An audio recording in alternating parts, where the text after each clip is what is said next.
Hello, my fellow students. Today, I would like to speak to you about something that happened back in 2002. I was aboard the USS Princeton out of San Diego, and we were off the coast of San Diego training with the USS Tarawa, which is basically a helo carrier. Anyways, so we're off the coast doing some sort of training, and the captain decided he needed to send 18 people over to the Tarawa for some sort of administrative purposes. Now, there are different ways that we could do this. We could do the smart way and just call the helo Tarawa to send one of their helicopters, that we call helos, over to the Princeton. One big enough to carry 18 people. Or we could do it like we did.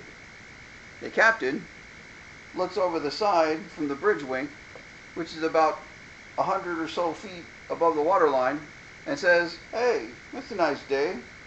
The waves don't look that bad. Why don't we send the small boat?" So since I'm the small boat driver, that's me. Hey, I don't mind.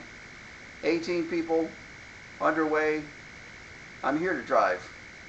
In fact, it's my dream job, driving the boat, especially underway.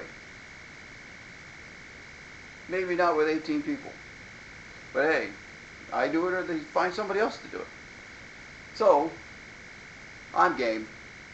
So, we get all dressed up, we put the boat in the water, we're on our way to the Tarawa, not too fast, because we got too many people in the first place. We get there, we tie up, and the water coming over our bow, because Tarawa's pulling us. When we tie up the Tarawa, she's still making way. So that means that they're pulling us to the water. And we're getting waves over the bow. When I say waves, I'm not talking about spray. I'm talking about full water over the bow. I'm not really worried about it because we have scuppers, which are drainage holes, in the back of the boat. So I'm figuring we're cool. So I'm watching people climb up the pilot's ladder, which is just the ladder that goes to the opening.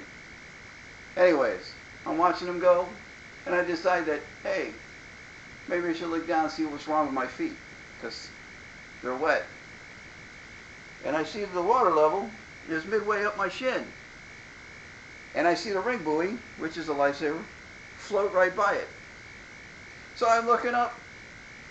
I panic. I look up, I say, "Hey, we got to get out of here." The guy who's up at the hole says, "Hey, what do you mean you got to get out of here? We still got to get people up the ladder." And I'm telling him, "Well, we're all flooded out. We need to get out of here." So we cast off, and get away from the boat, and make our way back home. I think one person didn't make it up the ladder. We had to take him back. So the only problem that we had, after that everything was cool.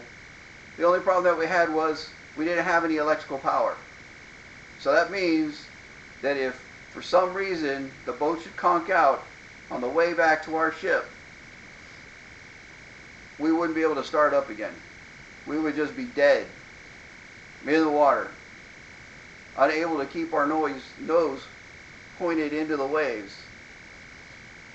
So, but that's cool. We made it back.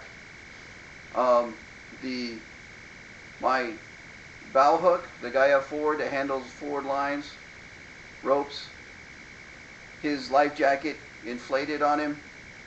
Well, we're good to go. We make it back. So, what's the purpose of all this? Well, what did I learn from this incident? Perspective. Perspective. Perspective. We had three perspectives.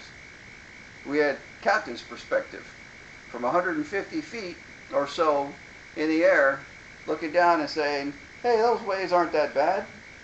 To mine, down on the water, down at the deck, saying, "Well, they're kind of big." And the third perspective was when I was actually in the water. Say, "Wow, these waves are really big." Perspective is important. Everybody's perspective. So understand when you're making a decision, get everybody's perspective on the situation before going forward. Thank you very much.